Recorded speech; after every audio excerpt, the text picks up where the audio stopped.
વર્તમાન સમયમાં ચૌધરી સમાજ હોય, માલધારી સમાજ હોય, ક્ષત્રિય સમાજ કે પાટીદાર સમાજ હોય, આદિજાતિ કે દલિત સમાજ હોય અને સૌરાષ્ટ્રમાં આહિર સમાજ હોય, આ વિવિધ સમાજ આખરે આપણે શું સનાતની છે. અને જ્યારે અંદર એક સાવ નાના મુદ્દા માટે આ વિવિધ સમાજો માટે વૈમનસ્ય ઊભું થયું, જે એકબીજા પ્રત્યે નફરતનો ભાવ ઊભો થયો છે, આ જોઈને મને બહુ દુઃખ થાય, બહુ વેદના થાય. અને ગુજરાત અને ભારતના નાગરિક તરીકે તમામ સમાજના આગેવાનોને, વડીલોને, મોભીઓને વિનંતી કરું છું, આવો આપણે સૌ સાથે બેસીને આ પ્રશ્નોનું નિરાકરણ લાવીએ.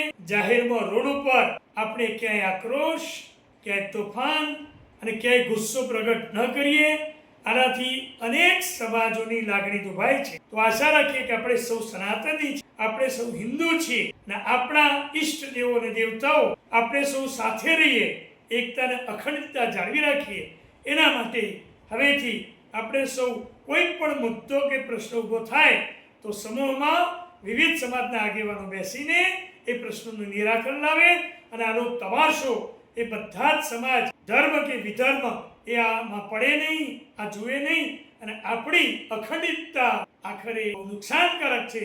આ રાજ્ય અને રાષ્ટ્રને ભાગલા પડવાનું જોઈ રહ્યો છું. આવો આપણે સૌ એકબીજા પ્રત્યે માનવતા દાખવીએ, એકબીજા પ્રત્યે પ્રેમ અને સહાનુભૂતિ દાખવીએ. આખરે આપણે સૌ માનવ છીએ, આપણે સૌ ભાઈચારામાં માનીએ અને આશા રાખીએ કે હવે કોઈ પણ સમાજની વૈમનસ્ય ઊભું ના થાય, ઝઘડાને કંકાસ ઊભા ના થાય અને આ ઝઘડો કંકાસ જાહેર માર્ગ પર ના આવે.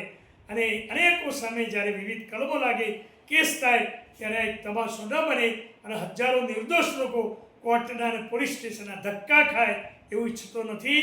આવો આપણે સૌ આવા કોઈ પણ પ્રશ્નોને શાંતિથી નિરાકરણ લાવીએ અને સમૂહમાં એક સાથે બેસીને ભાઈચારાની ભાવનાથી, મિત્રતાની ભાવનાથી આપણે એક થઈને રહીએ.